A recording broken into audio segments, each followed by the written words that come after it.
అందరికీ నమస్కారం. ప్రతి సంవత్సరం బుద్ధ పూర్ణిమ అనగానే చాలా గొప్ప గడియలు ఇవి. ఎందుకంటే ఎన్లైటన్మెంట్, లేకపోతే మెడిటేషన్, లేకపోతే నిర్వాణ స్థితి, వీటన్నిటికీ ఒక పరాకాష్ఠలాగా చరిత్రలో చాలా విశిష్టంగా నిలబడిపోయిన అద్భుతమైన, మహోన్నతమైన ఆయన వ్యక్తి అని చెప్పడానికి లేదు, చైతన్య స్వరూపం అని చెప్పడం బెటర్. వ్యక్తి అనేసరికి వ్యక్తిత్వము ఉన్నవాడే వ్యక్తి. మాస్టర్స్కి వ్యక్తిత్వం ఉండదు. వ్యక్తిత్వం లేకపోతే ఇంకేముంటుంది? వ్యక్తిత్వం అంటే డిఫైన్ చేయగలిగేటివి. ఈయన ఇలాంటి వాడు, ఆయన అలాంటి వాడు, అలా ఉండేవాడు, ఇలా ఉండేవాడు అని చెప్పడం. ఈ యొక్క నిర్వచనాలకి అతీతంగా అవ్యక్తమైన స్థితిలో ఉండగలిగే వాళ్ళే మాస్టర్స్. ఎప్పుడైతే మనము పదజాలంతో వ్యక్తపరిచి, విశదీకరించి, నిర్వచించి ఉద్ఘాటిస్తామో అది ఆ కోవకు సంబంధించిన వాళ్ళకి ఏమాత్రం సరిపోదు, వర్ణించలేం, వర్ణనాతీతం అన్నమాట. సో వాళ్ళని ఎనర్జీ ప్రజెన్స్ అనుకోవచ్చు, కాన్షియస్నెస్ ప్రజెన్స్ అనుకోవచ్చు, చైతన్య స్వరూపం అనుకోవచ్చు. అటువంటి ఒక చైతన్య స్వరూపం ఒకానొక టైంలో దాదాపు 2500 సంవత్సరం క్రితం ఒక శకలంలాగా, ఒక శక్తి చైతన్య శకలంలాగా ఒక స్త్రీ గర్భంలో ఎంటర్ అయింది. అది కాకతాళీయం కాదు, యాదృచ్ఛికం కాదు. అదే రోజు, అదే వైశాఖ పౌర్ణమి రోజు ఆ వ్యక్తి యొక్క నిర్వాణ స్థితి కూడా అనుభవించడం జరిగింది. అదే రోజున, అదే వైశాఖ పౌర్ణమి రోజున ఆయన యొక్క పరినిర్వాణం కూడా జరిగింది. దేహం వదిలేసిన స్థితి కూడా అదే వైశాఖ పౌర్ణమి రోజు జరిగింది. అంటే ఆయన పుట్టుక, వెళ్ళిపోవడం, నిర్వాణ స్థితి అంతా ఒకటే రోజు. దీన్ని మనం కోయిన్సిడెంటల్గా ట్రీట్ చేయగలుగుతామా? ఏదో క్యాజువల్గా జరిగిందని అనుకోవచ్చా? అనుకోలేము, ఇంపాసిబుల్. ఎంత గొప్ప మహోన్నతమైన స్థితికి వచ్చినా కానీ ఆ జన్మ, లాస్ట్ జన్మలో ఉండడానికి వచ్చినా కానీ మళ్ళా మొదటి నుంచి స్టార్ట్ చేయాల్సిందే. ఒక మామూలు వ్యక్తిలాగా జన్మ తీసుకున్నాడు. మామూలు వ్యక్తి అంటే ప్రాపంచికంగా మామూలు వ్యక్తి కాదు. ప్రాపంచికంగా సాధారణమైన ఆలోచనలు, సాధారణమైన దూరంలో ఉన్నటువంటి కుటుంబమే, కానీ రాచరికం. శాక్య రాజ్యంలో ఉన్నటువంటి శుద్ధోదనుడు రాజుగా ఉన్నప్పుడు ఆ కుటుంబంలో జన్మ తీసుకున్నాడు ఆయన. గౌతమి తల్లి పేరు. సో ఆవిడ ఈయనకు జన్మ ఇచ్చిన 7వ రోజు ఇండో నేపాల్ బార్డర్లో లుంబిని గార్డెన్స్లో ఆమె దేహం చాలించారు. తమాషా ఏంటంటే ఈ యొక్క బుద్ధుడు అనే వ్యక్తి, గౌతముడుగా పిలువబడే ఈ యొక్క గౌతమ బుద్ధుడు అంతకు మునుపు కూడా ఎన్నో జన్మలలో గ్రేట్ మాస్టర్గా అవతారం తీసుకున్న వ్యక్తే. ఈ శాక్య రాజ్యం అన్నది చాలా చిన్న రాజ్యంగా ఉండేది. మళ్ళీ గౌతమ బుద్ధుడు జీవించిన కాలంలో మతాలు ఉండేవా? ఏముండేవి అని ప్రశ్న వేసుకుంటే అవన్నీ తెలుసుకోవాల్సిన అవసరం ఉంది మనకి. దేశకాల పరిస్థితులను బట్టి ఒక మాస్టర్ అనేవాడు తనను తాను ఏ విధంగా తయారు చేసుకుంటాడు, తన బోధనలో ఆ కాల పరిస్థితికి అనుగుణంగా ఏ విధంగా ఇవ్వగలుగుతాడు అనేది ముఖ్యమైన అంశం. ఇప్పుడున్న సాధారణ పరిస్థితుల్లో మాట్లాడడం ఈజీ, కానీ చావు ఎప్పుడైనా రావచ్చు, ఏ క్షణమైనా రావచ్చు అనేటువంటి వాతావరణంలో బోధనలు ఇవ్వడం ఈజీనా? ఏమాత్రం ఈజీ కాదు. సో ఈ శాక్య వంశము సామంతరాజుగా ఉండడం వల్ల ప్రాణం గుప్పిట్లో ఉండేది. అది కోసల సామ్రాజ్యం. కోసల సామ్రాజ్యం అంటే శ్రీరాముడు టైంలో ఉన్నటువంటి రాజ్యం కోసల రాజ్యం. ఆ కోసల రాజ్యాన్ని శాక్య రాజ్యం చిన్న సామంత రాజ్యం. ఎప్పుడు ఏదైనా జరగచ్చు. ఈ కోసల సామ్రాజ్య అధిపతి అజాతశత్రు, వాడి తండ్రిని చంపి రాజు అయిన వ్యక్తి, కిరాతకుడు. శుద్ధోధనుడికి కొద్దిగా లైజనింగ్ ఉండేది. లైజనింగ్ అంటే కొంత మిత్రభావం ఉండేది. కాబట్టి ఆయన బతుకున్నాళ్ళు ఏమీ డ్యామేజ్ చేయకుండా చూసుకున్నాడు తండ్రి. గౌతమ బుద్ధుడు చనిపోయే టైంకి శాక్య రాజ్యాన్ని సమూలంగా నాశనం చేశారు, నీలమట్టం చేశారు. సేమ్ అజాతశత్రు ఆయన చనిపోయే టైంకి బుద్ధుడికి 80 సంవత్సరాల వయసులో ఉన్నప్పుడు రాజ్యం మొత్తం నీలమట్టం అయిపోయింది. ఈ నిర్వాణ స్థితి అనేది ఎలా ఉంటుంది, ఈ ధ్యాన స్థితి ఎలా ఉంటుంది, అసలు మనిషి ఎందుకు బాధపడతాడు, సమస్యలు ఎందుకు వస్తాయి, ఇవన్నీ ఈ చిట్టి సిద్ధార్థుడు అని అర్థం ఏంటంటే, వాళ్ళ మదరు గౌతమి సిద్ధార్థుడు అని పేరు పెట్టింది తన అబ్బాయికి. సిద్ధార్థుడు అర్థం ఏంటంటే వన్ హూ అచీవ్స్ అని. అచీవ్స్ అంటే కరెక్ట్ పదం ఏంటి తెలుగులో? సాధించగలిగేవాడు. ఏదైనా సాధించగలిగేవాడిని సిద్ధార్థుడు అంటారు. సాధించడం అనే పదము కేవలం ఈ యొక్క భౌతిక ప్రపంచంలో ఉంటుంది. సాధించడము అనేది అంతర్ముఖ ప్రపంచంలో లేదా ఆధ్యాత్మిక ప్రపంచంలో సాధించడం అంటూ ఉండదు, అచీవ్మెంట్ ఉండదు, అటైన్మెంట్ ఉంటుంది. అటైన్మెంట్ అంటే రీచ్ కావడం, అరైవ్ కావడం, అక్కడ చేరడం, దరి చేరడం. అది సాధించడం అనే ఒక ఎగ్జైట్మెంట్లో ఉండదు. అదొక ప్రకృతి పరంగా జరిగే ఒక ప్రక్రియలా ఉంటుంది. సో ఈ సిద్ధార్థుడు బుద్ధుడయ్యాడు. బుద్ధుడు అంటే ఏంటి? బుద్ధత్వ స్థితి అంటే ఏంటి? అది అటైన్మెంట్, అచీవ్మెంట్ కాదు. ఆ స్థితి కోసం తన 29 ఏట తన కుటుంబాన్ని, రాచరికాన్ని, అంతఃపురాన్ని, యువరాజుల్ని, తన సంతతిని అన్నీ వదిలిపెట్టి ఒకటే వస్త్రం, స్నానం చేసేటప్పుడు అదే టవలు, పడుకునేటప్పుడు అదే లుంగి, ఇలా ఒకే వస్త్రం అన్నిటికీ అనమాట. అది కప్పుకొని వెళ్ళిపోయాడు. వెళ్ళిపోయిన తర్వాత ఏం చేయాలో తెలియదానికి. ఏం చేయాలంటే బయటికి పోయిన తర్వాత ఆ చుట్టుపక్కల పరిసర ప్రాంతాల్లో ఎవరైతే గొప్ప అని పిలువబడతారో, నేను చాలా గ్రేట్ మాస్టర్ అని పిలువబడతారో అటువంటి వాళ్ళ దగ్గరికి వెళ్తారు ఫస్ట్. అంతేనా? ఈయన అలాగే వెళ్ళాడు. బుద్ధుడికి గురువుగారులు ఉన్నారు, టీచర్స్ ఉన్నారు. ఈ గురువుగారులోని ప్రశ్న వేసుకుంటే ఈ గురువులో రకరకాల వాళ్ళు ఉంటారండి. అసలు గురువులు లేకుండా కూడా గురువు అయిన వాళ్ళు కూడా ఉన్నారు. ఉదాహరణకి రమణ మహర్షి, ప్రత్యేకంగా ఏ గురువు లేడు ఆయనకి. ఆయన లోపల నుంచి అంతర్ముఖంగా కామ్గా సైలెంట్గా కూర్చోవాలనిపించింది, కూర్చున్నాడు, అంతే, మాస్టర్ అయిపోయాడు. గురువు పరంపరలో వచ్చే వాళ్ళు ఉంటారు. ఉదాహరణకి స్వామి రామ లాంటి వాడు, ఒక యోగానంద పరమహంస లాంటి వాడు. ఒక పరంపర. ఆ గురువు ఇంకొక నేర్పడం, ఇంకొక నేర్పడం. లాహిర్ మహాశయ, యుక్తేశ్వరగిరి, యోగానంద పరమహంస, అలాగా పరంపర, ఒకటి తర్వాత ఒకరు.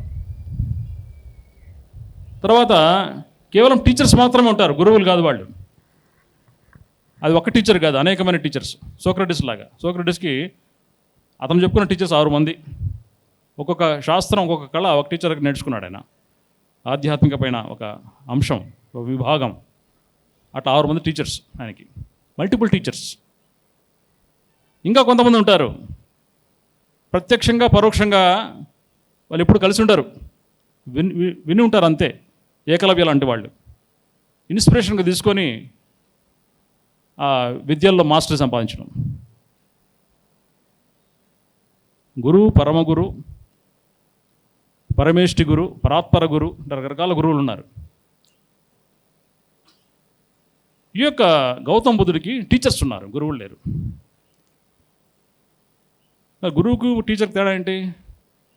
గురువు అంటే ఎన్లైటెండ్ మ్యాన్, ఆల్రెడీ తను అనుకుంటున్న స్థితి ఆల్రెడీ రీచ్ అయిన వ్యక్తి.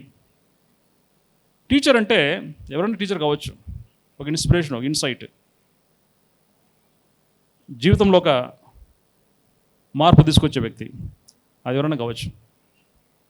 ఇన్స్పైర్ అవుతుంటాం ఒకసారి, ఒక పుస్తకం చదివో, ఒక వ్యక్తిని కలిసో, అందరూ టీచర్సే మనకి. ఆలార కలామా అని చెప్పేసి ఒక టీచర్ దగ్గరికి వెళ్ళాడు. ఆయన సాంఖ్య శాస్త్రంలో అగ్రగణ్యుడు. ఆయన దగ్గర చాలా సంవత్సరాలు సాంఖ్యశాస్త్రం నేర్చుకొని ఇది కాదు నాకు కావాల్సింది అని చెప్పేసి వదిలిపెట్టి ఇంకో టీచర్కి వెళ్ళాడు. ఉద్రక రామపుత్ర, ఆయన యోగా మాస్టర్. ఆయన చెప్పిన ఆసనాలన్నీ ప్రాక్టీస్ చేసుకుంటూ ఆయనతో పాటు సంవత్సరాలు తిరిగాడు. ఇది కూడా నాకు సరిపోయే కాదు అని చెప్పేసి ఆయనకు సహచరులు ఉండేవాళ్ళు, ఒక 5 మంది సహచరులు. కొండన్న ఆయన పేరు, ఒక ఆయన పేరు భద్రుక, వష్ప, మహానమన్, ఇలాగా 5 మంది ఫ్రెండ్స్. వీళ్ళందరూ కలిసి సారనాథ్ దగ్గర మీటింగ్ పెట్టుకున్నారు. మీటింగ్ పెట్టుకొని ఆ మీటింగ్లో గౌతమ బుద్ధుడు ఒక డెసిషన్ తీసుకున్నాడు. నేను ఎన్లైటన్మెంట్ కోసం ప్రాకులాడుతున్నాను కదా, ఇది కూడా ఒకలాంటి ప్రాకులాడమే కదా. నాకు $1 మిలియన్ కావాలనేది ప్రాకులాడమే. ఆ ప్రాకులాడడం అనే ఒక స్థితి ఏదైతే ఉందో, ఎన్లైటన్మెంట్ కోసం ప్రాకులాడడం కూడా అదే స్థితి కదా, మెంటల్ స్టేట్ అదే కదా. సో నేను ప్రాకులాడుతున్నాను కాబట్టి నాకు రావట్లేదేమో, కాబట్టి దీని ఎన్లైటన్మెంట్ నాకు వద్దు, ఈ వచ్చేది ఉంటే ఎలాగొస్తుందని చెప్పేసి వాళ్ళ ఫ్రెండ్స్ని వదిలిపెట్టేసి వెళ్ళిపోయాడు ఒంటరిగా. అంటే pursuit of enlightenment is also a type of pursuit అంటే వెంటపడ్డం. ఈ ఎన్లైటన్మెంట్ వెంటపడ్డం కూడా వెంటపడ్డం లాంటిదే. అది కూడా ఒక గ్రావిటేషనల్ ఫోర్స్, కిందికి లాగే ఫోర్స్, అది పైకి తీసుకొచ్చే ఫోర్స్ కాదు. ఒకడు వెళ్ళిపోయి శుష్కించి క్షీణించి ఆహారం లేక గయా అనే ప్రాంతానికి వెళ్ళి ఒక వృక్షం కింద కూలబడ్డాడు. ఆయన ఏ ధ్యాన సాధన చేయలేదు చెప్పాలంటే. ఆ చెట్టు కింద కూలబడ్డాడు ప్రశాంతంగా. చావు వస్తే రాని, బ్రతికితే బ్రతకని, ఏం జరుగుతుందో జరగని, కళ్ళు తెరవకుండా చెట్టు కింద కూర్చుంటాను అంతే.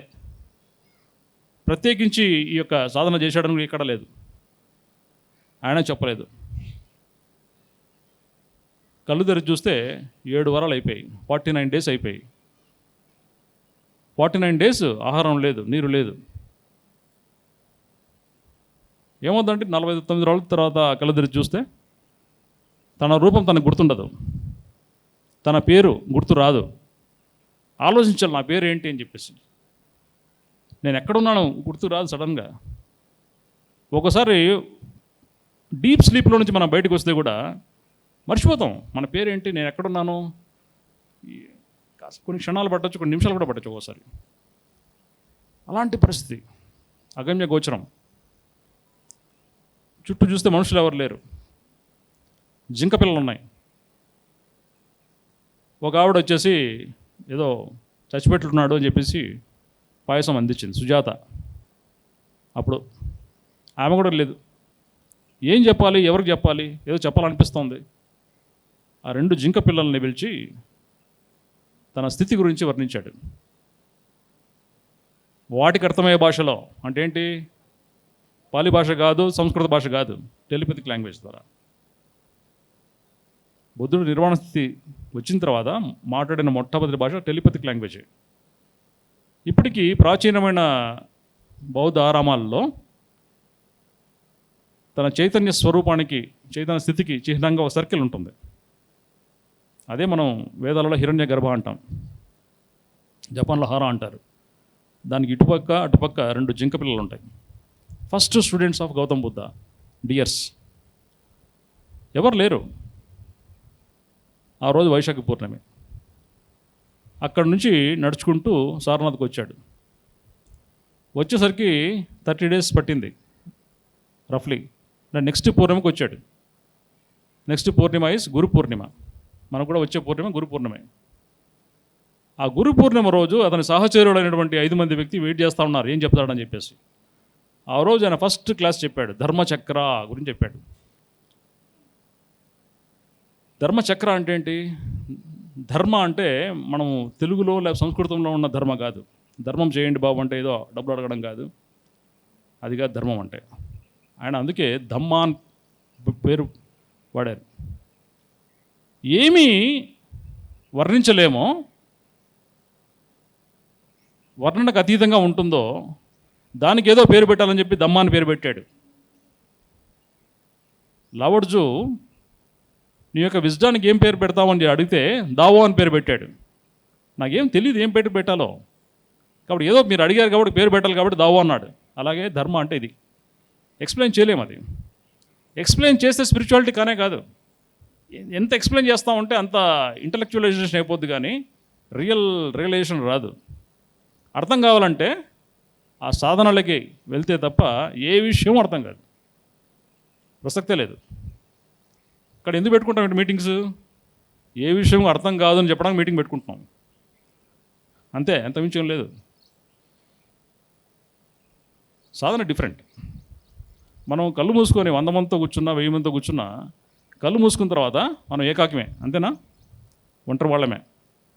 ఆధ్యాత్మికత ఒంటరితనంతోనే మొదలవుద్ది, ఏకాకిగా ఉన్నప్పుడే మొదలవుతుంది. ఇది కూడా ఒంటరితనంతోనే, ఏకాంత స్థితిలోనే. సో ఏకాంత స్థితి అన్నది మొట్టమొదటి స్టెప్ ఆధ్యాత్మిక ప్రయాణంలో. ఆ స్థితి రానంత వరకు ఏ ఆధ్యాత్మిక ఏ వ్యక్తికి కుదరదు.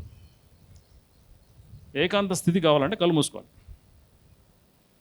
10 మందిలో ఉన్నా ఒక్కలే ఉన్నా కళ్ళు మూసుకుంటే ఆ ఏకాంత స్థితి అనేది ఏకైక స్థితికి దారితీస్తుంది, ఏకత్వ స్థితికి దారితీస్తుంది. ఏకత్మ ప్రత్యయసారం అంటాం. ఏకత్మ ప్రత్యయసారం అంటే మన జాగరూక స్థితి, నిద్రాస్థితి, స్వప్నిక స్థితి అన్నీ ఏకీకృతమైనటువంటి స్థితి. అది నిర్వాణ స్థితి అంటే. కళ్ళు మూసుకొని అదే స్టేట్ ఆఫ్ కాన్షియస్నెస్. స్వాప్నిక స్థితిలో కూడా అదే గొప్ప కాన్షియస్నెస్లో ఉంటాం. అదే కాన్షియస్నెస్లో ఎప్పుడైతే మన బాడీ వదిలేస్తామో దాన్ని పరినిర్వాణ అని పేరు పెట్టుకున్నాం. ఏదో ఒక పదం పెట్టుకోవాలి కాబట్టి, దానికి డిఫరెన్స్ ఉండాలి కాబట్టి, ఇది కొంచెం వేరు కాబట్టి. నిర్వాణ స్థితి వచ్చిన తర్వాత చూడండి, గుర్తుపెట్టుకోండి, గౌతమ బుద్ధుడు లాంటి ఒక గొప్ప వ్యక్తి అనుకుంటున్నాం ప్రస్తుతానికి వాడుక భాషలో. ఆయనతో 5 మంది సహచరులు ఉన్నప్పటికీ ఆ 5 మంది సహచరులకి ఏమాత్రం ఎన్లైట్మెంట్ రాలేదు. అంటే ఏంటి? ఒక గొప్ప మాస్టర్తో కలిసి తిరిగినంత మాత్రాన్ని మీరు మాస్టర్ కాలేరు, సెగ తగులుతుంది. మాస్టర్గా పిలువబడతారు కావచ్చు. మాస్టరీ అనేది కేవలం మీ సాధన వల్లే, కేవలం కలిసి ఉండడం వల్ల జరగదు, తిరుగుతుంటే జరగదు, కలిసి పనిచేస్తుంటే జరగదు. చేయండి, తిరగండి, but master is total different. Self mastery total different. 5 మందికి ఎవరికి రాలేదు. ఆయన తన ఇంటికి వెళ్ళాడు, శాక్య సామ్రాజ్యానికి, అంతఃపురానికి వెళ్ళాడు. తనకు చిన్నప్పటి నుంచి హెయిర్ కటింగ్ చేసే వ్యక్తిని పిలిచాడు. జుట్టు బాగా పెరిగిపోయింది, హెయిర్ కటింగ్ చేయని చెప్పేసి చేశాడు. ఊపాలి అని పేరు. వస్తావా నా వెంబడి అన్నాడు. వస్తానన్నాడు, వచ్చేసాడు. అంతఃపురంలో ఇంకా యువరాజులు చాలామంది ఉన్నారు. పిలిపించాడు, ఎవరెవరు వస్తారని చెప్పేసి. 2 వచ్చారు, అనిరుద్ధ, ఆనంద. అనిరుద్ధుడు చిన్నవాడు, ఆనందుడు పెద్దవాడు. వెంటనే వచ్చేసారు. కొడుకు రాహుల్ చిన్నవాడు, వాడు వచ్చాడు, నేను కూడా వస్తానని చెప్పేసి. సో అంతఃపురం నుంచి 4 వచ్చేసారు. బయటకు వచ్చిన తర్వాత కొంతమంది స్కాలర్స్ డిబేట్లు పెట్టేవాళ్ళు, చర్చలు పెట్టేవాళ్ళు. ఆ చర్చల్లో బాగా అగ్రగణ్యులు, మాస్టర్స్ అయిన వాళ్ళు కొంతమంది ఉన్నారు. మౌద్గల్యాయన, సరీపుత్ర, వీళ్ళు వచ్చారు. చూడండి, అంటే రకరకాల బాగా చదువుకున్న వాళ్ళు, కటింగ్ చేసేవాళ్ళు, యువరాజులు, ఇలాంటి వాళ్ళు. ఆ తర్వాత మహాకాశ్యపుడు, ఆల్రెడీ గ్రేట్ మాస్టర్, 2000 మంది శిష్యులు ఆయనకి. 2000 మంది శిష్యవర్గంతో సహా కలిసిపోయాడు గ్రూప్లో. ఈగో వెళ్ళ, నేను నీకంటే ఎక్కువ పెద్ద మాస్టర్, నాకు ఇంకా ఫాలోయింగ్ అని చెప్పి ఫీల్ అవ్వాల, జాయిన్ అయిపోయాడు. ఈ అండర్స్టూడ్. ఈయన యొక్క స్థితి బాగా గుర్తించారు వాళ్ళు. సో అట్లా ఎంతోమందికి, లక్షల మందికి కాలినడక మీద, ఇప్పుడు వాట్సాప్ మెసేజ్లు, ఈమెయిల్స్ ఇవన్నీ ఉన్న రోజుల్లోనే చెప్పడం కష్టమవుతుంది. కానీ ఆ రోజుల్లో కాలినడక మీద వెళ్ళాలి. ఊరు ఊరి మధ్యలో అరణ్యాలు ఉంటాయి, కొండలు గుట్టలు పాములు మృగాలు, తప్పించుకొని వెళ్ళాలి. జబ్బులు బారిన పడకుండా జాగ్రత్తగా ఉంచుకోవాలి, సాధన చేస్తుండాలి. ఆహారం ఎవరు పెడతారు? బౌల్, బేకింగ్ బౌల్ తీసుకొని వెళ్ళాలి. ఎంతోమంది వ్యాపారులు, పామరులు, వ్యవసాయదారులు, కార్మికులు అందరూ వచ్చారు. కొంతకాలం తర్వాత వాళ్ళ మదర్ మాయాదేవి, మీరు జెంట్స్కి చెప్తారా, లేడీస్కి చెప్పరా మీరు స్పిరిచువాలిటీ అని చెప్తే, సరే అని చెప్పేసి రమ్మని చెప్పాడు. ఆవిడ 500 మందిని గ్రూప్ తయారు చేసి ఒక్కసారిగా బిక్కుని సైన్యం స్టార్ట్ చేసింది. భిక్షువులు ఉండేవాళ్ళు, ఆమె ఎంట్రీతో బిక్కుణులు కూడా ఇంకో కేటగిరీ తయారైంది. వచ్చిన వెంటనే వాళ్ళ సాంఘికమైన వృత్తుల వల్ల వచ్చినటువంటి ఈగో పోవడానికి ఫస్ట్ వీళ్ళందరినీ బిక్కువులుగా చేసేవాడు బుద్ధుడు. బిక్కువు చేయడం అంటే ఏంటి? సింపుల్ డ్రెస్, ఒకటే వస్త్రం. ఊపాలు హెయిర్ కటింగ్ మాస్టర్ ఉన్నాడు కదా, మళ్ళీ వెంట్రుకలు గుండు మీద లేవకుండా కాల్చి బుడుపులు పెట్టేవాడు. ఎందుకంటే వాళ్ళకి తిరుగుతూ ఉండే వాళ్ళకి హెయిర్ పెద్ద ప్రాబ్లం. నిజంగా గౌతమ్ బుద్ధుడు ప్రతిరోజు గడ్డము మీసాల్లో షేవింగ్ చేసుకొని ఉండేవాడా? నాకైతే డౌటే. అంత ఓపిక ఉందా? నాకే ఓపిక లేదు. ఆ రోజులు ఆయనకేం ఓపిక ఉంటుంది? అన్ని షేవింగ్ బ్లేడ్లు, అద్దాలు, ఎక్కడ తిరిగారు వాళ్ళంతా? సో ఇప్పుడున్న చిత్రకారుని యొక్క చిత్రం బట్టి మనం అదే రూపం అనుకుంటున్నాం, ఒరిజినల్ రూపాలు వేరే ఉంటాయి. ఈ బిక్కు దశ నుంచి ఈగో డ్రాప్ అయిన తర్వాత ఆ బిక్కు స్టేజ్లో ఏమవుతుంది? ఇంటింటికి వెళ్ళేసి ఆహారం అడుక్కోవాలి.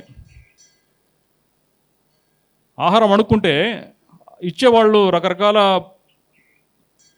పర్సనాలిటీస్ ఉన్నవాళ్ళు కదా, చీదరించేవాళ్ళు, ఉమ్మేసేవాళ్ళు, తిట్టేవాళ్ళు, ఇంత బలిష్టంగా ఉన్నావు పని చేసుకోవచ్చు కదా అనేవాళ్ళు, ఇంట్లో లేదు పో తిరస్కరించేవాళ్ళు, రకరకాలు ఉంటాయి ఇన్సల్ట్స్. ఆ ఇన్సల్ట్స్ అన్నీ ఫేస్ చేస్తే అప్పుడు ఈగో పోతుంది. That the first step. కొన్ని గురు పరంపరల్లో హిమాలయాల్లో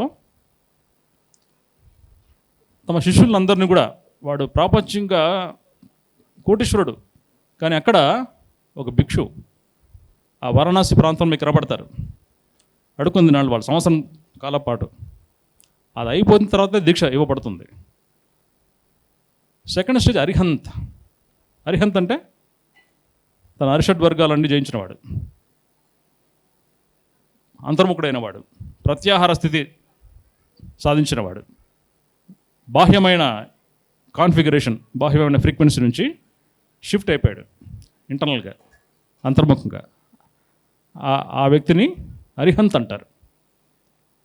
అరిహంత్గా చాలా సంవత్సరాలు జీవించిన తర్వాత హీ బికమ్స్ బోధిసత్వ. బోధిసత్వ అంటే అన్నీ తెలిసినవాడు.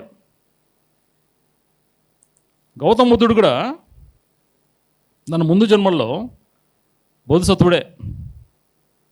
ఆయన పేరు తథాగతుడు.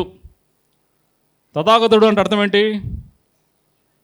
తథా అంటే వచ్చేవాడు, గత అంటే పోయేవాడు, అగత అంటే పోయేవాడు. తథాగతుడు అంటే వచ్చాడు పోయాడు. అది మనిషి పేరా? అట్లా ఉంటాయి మనిషి పేర్లు, కానీ ఆయన పేరు అదే. దాన్ని చూసి ఓషో తన ఎపిటాఫ్, మరణశిలా ఫలకం మీద never born never died, only visited this planet అర్థం పెట్టుకున్నాడు. That is meaning of Bodhisattva. అంటే అది రోలింగ్ స్టోన్ అన్నమాట, నడిచే గుండ్రాయిలాగా మట్టే ఉంటుందో అలాంటి స్థితి బోధిసత్వ స్థితి. ద ఫైనల్ స్టేజ్ ఈజ్ బుద్ధత్వ స్థితి. ఈరోజు కొన్ని వేల సంవత్సరాల క్రితం గౌతమ బుద్ధుడు చూసినటువంటి అనుభవించినటువంటి స్థితి. ఆ స్థితి ఒక్కసారి వచ్చిన తర్వాత మాయలో పడిపోడు ఏ వ్యక్తి కూడా. బోధిసత్వుడి స్థితిలో కూడా మాయలో పడిపోతాడు. మాయలో పడ్డం అంటే ఏంటి? మళ్ళీ ఇక ఈ విబ్జిఆర్ ప్రపంచం ఉంది కదా, రంగురంగుల ప్రపంచం. ఈ ప్రపంచంలో పడి తన ఫ్రీక్వెన్సీని కోల్పోయి ఇంకా సాంద్రత పెంచుకొని డెన్సర్గా జీవించడం మొదలు పెడతారు. మళ్ళీ ఇటువంటి మీటింగ్లకు వచ్చినప్పుడు మళ్ళీ ఇది కాదు అని మళ్ళీ అంతర్ముఖంగా తయారవుతుంటారు. ఈ ఆట ఉంటుంది పెండులం లాగా. బోధిసత్వుడి స్టేజ్లో కూడా ఒక్కసారి బుద్ధత్వ స్థితి, నిర్మాణ స్థితి వచ్చిన తర్వాత ఆ పెండులం ఆగిపోతుంది, కదలదు. ఆ స్థితి వచ్చాక ఒక 40 సంవత్సరాలు ఆయన అందరికీ చెప్పడానికి ప్రయత్నం చేస్తూనే వచ్చాడు. కానీ కేవలం 10 మంది మాత్రమే ఆయన గుర్తించి వీళ్ళు ఎన్లైటన్మెంట్ పొందారు, నిర్మాణ స్థితి పొందారు 10 మందికి మాత్రం కితాబ్ ఇచ్చాడు. అన్ని వేల లక్షల మందికి ఆయన చెప్పినా కానీ ఓన్లీ 10 పీపుల్ గాట్ ఎన్లైటెండ్. అంటే అర్థం ఏంటి? జీవితకాలం పాటు సహచరుడుగా అనుచరుడుగా ఉన్న ఎన్లైటన్మెంట్ అనేది సంపూర్ణంగా అంతర్ముఖమైన ప్రక్రియ. గుర్తుపెట్టుకోండి. పక్కన ఉన్నవాడిని గురువుగారు చెప్తాడు గ్రేట్ మాస్టర్ అంటాడు. ఓకే, ఫీల్ అవుతాడు, గ్రేట్ మాస్టర్ లాగా ఉండడానికన్నా ప్రయత్నం చేస్తుంటాడు. ఆ గురువు చనిపోయిన తర్వాత వాళ్ళ ఒరిజినల్ టెంపరమెంట్స్, వాళ్ళ ట్రైట్స్, వాళ్ళ ఒరిజినల్ ప్యాటర్న్స్ అన్నీ బయటపడుతూ ఉంటాయి నిదానంగా, 1 by 1. ఒకనొక రోజు అంతర్ముఖుడిగా తయారవుతాడు. నెక్స్ట్ జన్మ ఎప్పుడో అవుతాడు అరిహంతుగా, బోధిసత్వుడిగా, ఎప్పుడో బుద్ధుడు. కానీ ఏ మనిషి ఏ ప్రాంతంలో ఎక్కడ పుట్టినా ఫైనల్గా అంతర్ముఖుడిగా అయి తీరాల్సిందే. ఇది రూల్. ఏ వ్యక్తికైనా సరే, వ్యక్తి అంటే స్త్రీ కూడా, అందరికీ వితౌట్ సింగిల్ ఎక్సెప్షన్ అంతర్ముఖుడిగా తయారవ్వాల్సిందే. దానికోసమే మనం పుట్టాం. అంతర్ముఖుడిగా అయిన తర్వాత అంతర్ముఖ స్థితిని పూర్తిగా గట్టిగా పట్టుకున్న తర్వాత అప్పుడు ఒకానొక దశలో బోధిసత్వుడిగా తయారవుతారు అందరూ. దాన్నే మనం ముముక్షువు జిజ్ఞాసి అని పేరు పెట్టుకున్నాం వైదిక భాషలో. అదే అరిహంతు బోధిసత్వుడు అంటే. భాష వేరు. అయితే భారతదేశంలో ఈ వైదికమైన విజ్ఞానము, బుద్ధుడు ఇచ్చినటువంటి విజ్ఞానం మధ్య తేడా ఉన్నట్టుగా, పరస్పర విరుద్ధంగా ఉన్నట్టుగా, వాటి మధ్య ఘర్షణ ఉన్నట్టుగా చాలామంది చాలా రకాలుగా ఇప్పటికీ చాలా డిబేట్లు ఇప్పటికీ నడుస్తూనే ఉన్నాయి, చాలా సెమినార్ నడుస్తూనే ఉన్నాయి. నేను కూడా వరల్డ్ బుద్ధిస్ట్ కౌన్సిల్ కూడా స్పీకర్గా వెళ్ళాను. ఏంటి difference between Vedic and Buddhist టీచింగ్స్కి ఏంటి తేడా అని. ఈయన ఆత్మ ఉందని వైదిక ప్రపంచం అంటే ఆత్మే లేదంటాడు ఆయన బుద్ధుడు. తేడా ఏంటి? అనాత్మ అంటాడు ఆయన. ఆత్మ అంటే అనాత్మ అంటాడు. ఏంటి తేడా? రెండు ఒకటే.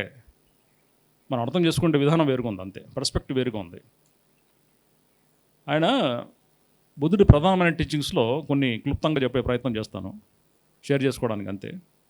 బుద్ధుడి యొక్క మొత్తం బోధనలో 3 కేటగిరీస్ చెప్పచ్చు. ఒకటి వినయ. వినయ అంటే ఏంటి? మన తెలుగులో కానీ సంస్కృతంలో వినయ అంటే ఏంటి? పొలైట్గా ఉండడం, అంతేనా? వినయంగా ఉండడం, ఒద్దికగా ఉండడం, అనుకువగా ఉండడం అని అర్థం వస్తుంది. కానీ పాలీ భాషలో వినయ అంటే మీనింగ్ వేరు. పాలీ భాషలో వినయ అంటే తనను తాను మలుచుకోవడం. వినయ అంటే అర్థం తనను తాను మలుచుకోవడం, తనకు తగినట్టుగా మలుచుకోవడం. ఈ వినయ అనే ఆ కేటగిరీకి, ఆ విభాగానికి బుద్ధుడు ఒక వ్యక్తిని అపాయింట్ చేశాడు. నువ్వు దీనికి హెడ్, దీనికి బాస్. నువ్వు ఈ వినయ పీఠిక నువ్వే తయారు చేయి, ఈ విభాగాన్ని నువ్వే డెవలప్ చేయి, ఈ యొక్క శాస్త్రానికి నువ్వే బాస్, నువ్వేం చెబితే అది అని చెప్పి ఒక వ్యక్తికి అప్పగించాడు. ఆ వ్యక్తి ఎప్పుడు చదువుకోలే. ఒక చదువురానటువంటి వ్యక్తికి వినయ పీఠికను తయారు చేయమని చెప్పాడు. ఆ చదువురాని వ్యక్తి ఎవరంటే ఉపాలి, బుద్ధుడి యొక్క హెయిర్ కటింగ్ మాస్టర్.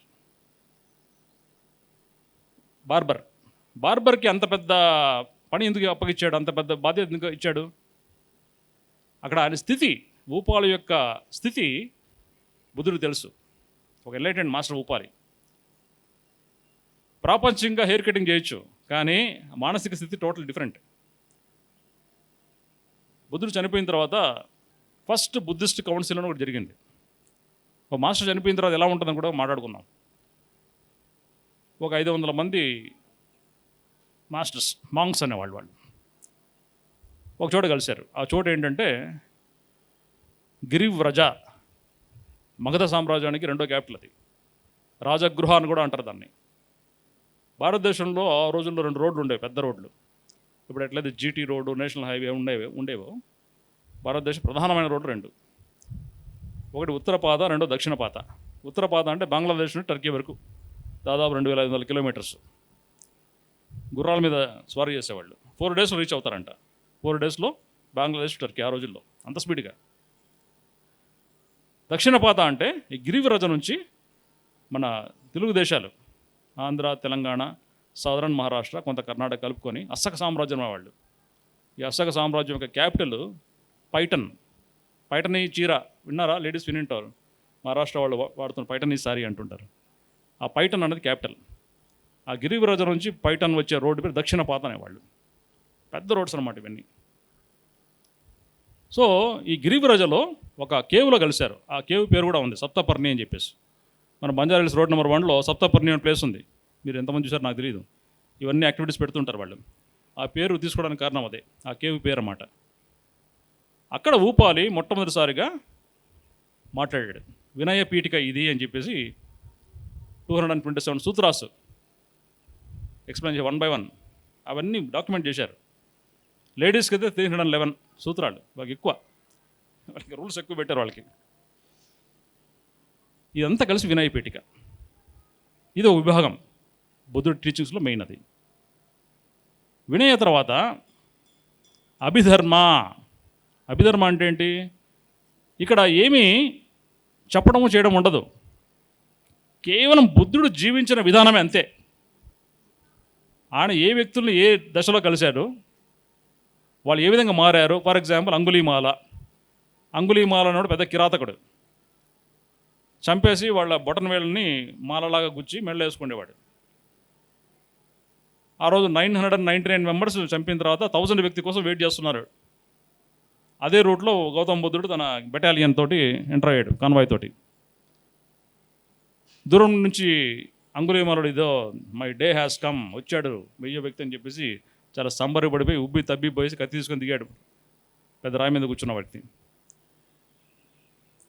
ఈయన ఫేస్ చూస్తే చిన్న పిల్లాడి ఫేస్, ఇన్నోసెంట్గా ఉంది. ఇతను చంపబుద్ధి కాలేదు. ఆగిపో, దగ్గరికి వచ్చి చంపేస్తాను, నేను ఆల్రెడీ టార్గెట్ మీద ఉన్నాను, మీరు ఒక్కరు వచ్చేస్తే చంపేస్తాను, వెళ్ళిపోండి అని చెప్పాడు. ఆగలా, ఈయన ముందుకు వస్తూనే ఉన్నాడు. వచ్చిన తర్వాత తల దగ్గరకు వచ్చిన తర్వాత ఇంకా ఒక్క అడుగు ముందుకేస్తే చంపేస్తాను, లాస్ట్ వార్నింగ్ ఇది, ఫైనల్ వార్నింగ్ ఇచ్చాడు. నేను ఎప్పుడూ ఆగిపోయాను, నువ్వే ఆగలేదు అన్నాడు బుద్ధుడు. అంటే అర్థం ఏంటి? అంగుళీమాలకు అర్థం కాల. ఏదో అంటుంటారు కదా, ఇఫ్ యూ కెనాట్ కన్ఫ్యూజ్ అని. కన్విన్స్ చేయలేకపోతే కన్ఫ్యూజ్ చేయని చెప్పేసి. సో కన్ఫ్యూజ్ చేశాడు. అడిగాడు అర్థం ఏంటి దీనికి అంటే, నేను నీలాగనే ఎట్లో తిరిగాను, ప్రాపంచికము, ఆధ్యాత్మికము, బాహ్యము, అంతర్ముఖం అనుకుంటూ. నీలాగా నేను కూడా యుద్ధాలు చేశాను. నేను రాజుని ఒకప్పుడు, ఇప్పుడు మాంక్ అయిపోయాను. నువ్వు చూస్తున్నటువంటి జీవితం కరెక్ట్ జీవితం కాదు, అసలు జీవితం లోపల ఉంటుంది అని చెప్పేసరికి మారిపోయాడు, శిష్యుడు అయిపోయాడు. ఇవన్నీ అభిధర్మలో వస్తాయి. అంటే life of Gautama Buddha. Teachings ఏముండవు దాంట్లో. థర్డ్ వన్ ఇస్ సూత్ర. వినయ, అభిధర్మ, సూత్ర. సూత్ర అంటే ఏంటి? సూత్రం అంటే ఏంటి? తాడు, దారం. ఈ దారంలో అనేకమైన ముడులు ఉంటాయి, టీచింగ్స్ ఉంటాయి. 13,000 సూత్రాలను వాళ్ళ శిష్యులైనటువంటి సరిపుత్ర, మౌద్గల్య అయిన ఇద్దరు బ్రహ్మాండంగా రాశారు, రకరకాల సూత్రాలు. దాంట్లో ఒకనొక సూత్ర పేరు ఆనాపాన సతి. ఆనాపాన సతి సూత్రం అని ఒక సూత్రం. 13,000 ఒకటే. దాన్ని ప్రత్యేకించి మనం ప్రదర్శిస్తున్నాం, మాట్లాడుతున్నాం, చేయిస్తున్నాం. కానీ ఆయన చెప్పిన విధానం టోటల్ డిఫరెంట్. వైదిక శాస్త్రంలో ఆనాపాన సతి ఒరిజినల్ పేరు ప్రాణాపాన స్మృతి. దాని పేరు ఆనాపాన సతి అనేది వాడుక భాషలో ఆ విధంగా తయారైపోయింది. దాని పేరు యాక్చువల్ వర్డ్ ప్రాణ ఆపాన స్మృతి. అది పలకలేక ప్రకృత భాషల్లో ఆన పాన సతి అయిపోయింది. స్మృతి అంటే మనం ఏమర్థమవుతుంది స్మృతి అంటే? జ్ఞాపకం, అంతేనా? స్మృతి అనే పదానికి ఇంకో అర్థం కూడా ఉంది, అవేర్నెస్ అని, ఎరుక, మైండ్ఫుల్నెస్. దాన్ని సతి అని మార్చుకుంటున్నాం ట్రాన్స్లేటెడ్ వర్డ్గా. సతి అంటే కూడుకొని అన్నా కాదు, అవేర్నెస్ బేసిక్గా. పాలీ భాష, తెలుగు సతి కాదు అది, కలిసి ఉండడానికి. ప్రాణ అనే పదానికి అర్థం ఆన. ప్రాణ పలకలేక ఆన అయిపోయింది. ప్రాణ అంటే ఏంటి? పంచవాయువులో ఒక వాయువు ప్రాణ, ఎనర్జీ. తీసుకునే ఉచ్ఛ్వాసను ప్రాణ అంటుంటాం, వదిలే వాయువును ఆపాన అంటుంటాం. ఈ రెండు కలిస్తే ఏమవుతాయి తెలుసా? తీసుకుండే వాయువు, వదిలే వాయువు రెండు కలిస్తే అవి ఎక్కడ కలుస్తాయంటే స్థాపన అని పేరు పెట్టాడు ఆయన గౌతమ బుద్ధుడు. స్థాపన అంటే ఆ కలిసే పాయింట్, రెండు కలిసే పాయింట్. సమాన అని పేరు పెట్టాడు. ప్రాణ ప్లస్ ఆపాన టర్న్స్ ఇంటూ సమాన. అది మన నాభి క్షేత్రం కింద కలుస్తాయి రెండు వాయువులు. దాన్ని హిరణ్య గర్భం అని అంటారు. దృష్టి అక్కడ పెట్టమన్నాడు.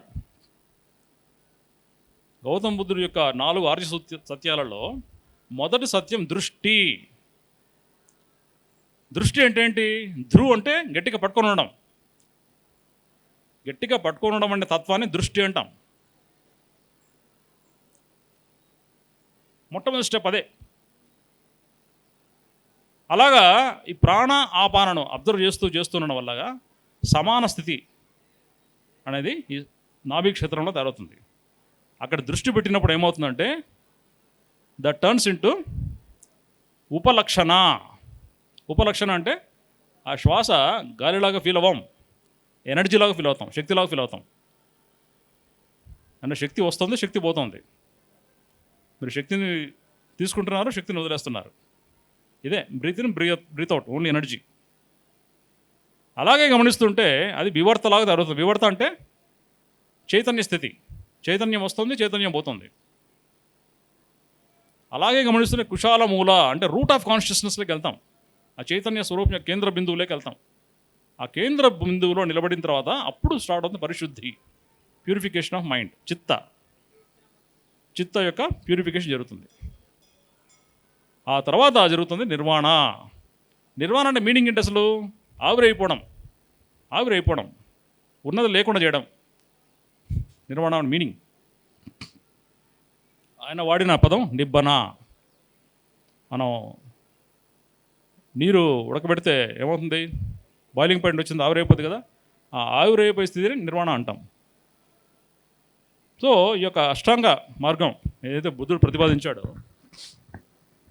ఇక ప్రాణ స్మృతిలో కూడా 8 విభాగాలు ఉన్నాయి. ఏవేవి? గణన, అనుగమ, స్థాపన, ఉపలక్షణ, వివర్త, కుశాలమూల, పరిశుద్ధి, నిర్వాణ. 8 స్టెప్స్ అది. ప్రాణాపాన స్మృతి అలియాస్ ఆనాపాన సతి. అలాగే తన టీచింగ్స్లో ఆయన ఏం చెప్పాడంటే అష్టాంగ మార్గం అని చెప్పాడు. అష్టాంగ మార్గం అంటే ఏంటి? ఇవి యాక్చువల్గా 8 అన్నవి 3 కేటగిరీస్. 1 ప్రజ్ఞ, 2 సమాధి, 3 శీలం. ఈ 3 విభాగాల నుంచి కొన్ని బ్రాంచెస్ తీశాడు ఆయన. ప్రజ్ఞ అంటే ఏంటి? ప్రజ్ఞ. ప్రాణ అంటే ఎనర్జీ, ప్రజ్ఞ అంటే కాన్షియస్నెస్. ఈ ప్రజ్ఞ కాన్షియస్నెస్ డెవలప్ కావడానికి 2 అంశాలు అవసరం. సమ్యక్ దృష్టి అంటే సరి అయిన దృష్టి. ఇందాక దృష్టి గురించి తెలుసుకున్నాం కదా. రెండవది సమ్యక్ సంకల్పం. సంకల్పం అంటే ఏంటి? సంకల్పం అంటే గట్టిగా అనుకోవడం, దృఢంగా అనుకోవడం. దానిలో ఒక ఎమోషన్ ఉంటుంది, ఒక ఆలోచన ఉంటుంది, ఒక ఇంటెన్షన్ ఉంటుంది, ఒక అటెన్షన్ ఉంటుంది. అన్నీ కలిపి సంకల్పం అవుతాయి. సో దృష్టి, సంకల్పం. సమ్యక్ దృష్టి, సమ్యక్ సంకల్పం. సరి అయిన దృష్టి, సరి అయిన సంకల్పం. వీటిని ప్రజ్ఞ అని పేరు పెట్టాడు ఆయన. సెకండ్ కేటగిరీ సమాధి. ఈ సమాధిలో కొన్ని కేటగిరీస్ ఉన్నాయి మళ్ళీ. సమ్యక్ స్మృతి అంటే సరి అయిన అవేర్నెస్. అవేర్నెస్ అంటే ఏంటి? దాని మీద అవేర్నెస్, దీని మీద అవేర్నెస్ అనుకుంటున్నాం కదా. కాదు, స్థితి మీద అవేర్నెస్, నీ మానసిక స్థితి మీద అవేర్నెస్, ఎరుక. రెండోది సమ్యక్ సాధన. నువ్వు దేన్ని సాధన అనుకుంటున్నావు? ఊరికి రిపీటెడ్గా నీ ఎనర్జీ అంతా ఎగ్జాస్ట్ అయ్యేటట్లుగా, మా గురువుగారు గంట సేపు ఇలా 10 గంటలు కూర్చోమని చెప్పేసి ఇంత ఇబ్బంది ఉన్నా కూర్చోవడమా కరెక్టేనా? కాదు. నువ్వు ఎంజాయ్ చేయగలిగిందే సమాధి సాధన. ఎంజాయ్ చేయకుండా ఉంటే సాధన కాదు. అది ప్రయత్నపూర్వకంగా మొదట్లో ఉంటుంది, అప్రయత్నంగా తయారవుతున్న తర్వాత. ఎప్పుడైతే సాధన అప్రయత్నంగా తయారవుతుందో దట్ ఇస్ కాల్డ్ సమాధి. సో సమ్యక్ సమాధి అని పేరు పెట్టాడు. సమ్యక్ స్మృతి, సమ్యక్ సాధన, సమ్యక్ నిర్వాణ ఆర్ సమాధి. ఈ 3 సమాధి యొక్క 3 అంశాలు. ఇంకో కేటగిరీ పేరు శీలం. సమ్యక్ వచనము, సరిగ్గా మాట్లాడడం. సమ్యక్ కర్మ, మన చేష్టలు సరిగ్గా ఉండడం. సమ్యక్ జీవనం అంటే లైవ్లీహుడ్, మనం జీవించే విధానం సరిగ్గా ఉండాలి. ఇప్పుడు ఈ 3 కేటగిరీస్ మీరు గమనిస్తే తెలుసుకోవాల్సిన ఒక అంశం ఉంది, అతి ముఖ్యమైన అంశం. దీన్ని చక్ర రూపంలో చెప్పాడు బుద్ధుడు.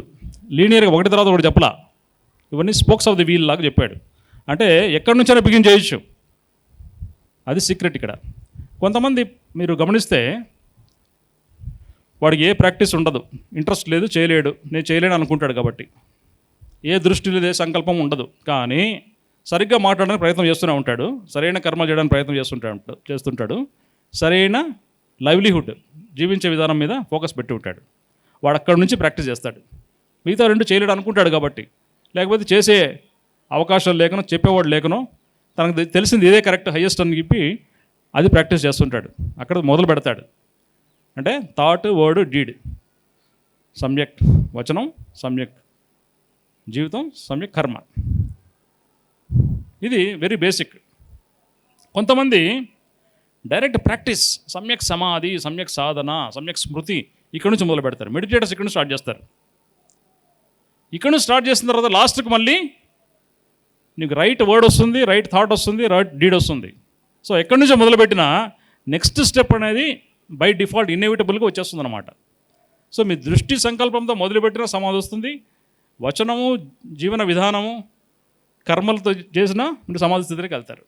ఎక్కడి నుంచి మొదలుపెట్టినా లాస్ట్కు సమాధి స్థితికి వచ్చేస్తారు. ఇది రూల్. అందుకే చక్ర ఫామ్లో చెప్పాడు, ధర్మచక్రాన్ని పెట్టాడు ఆయన.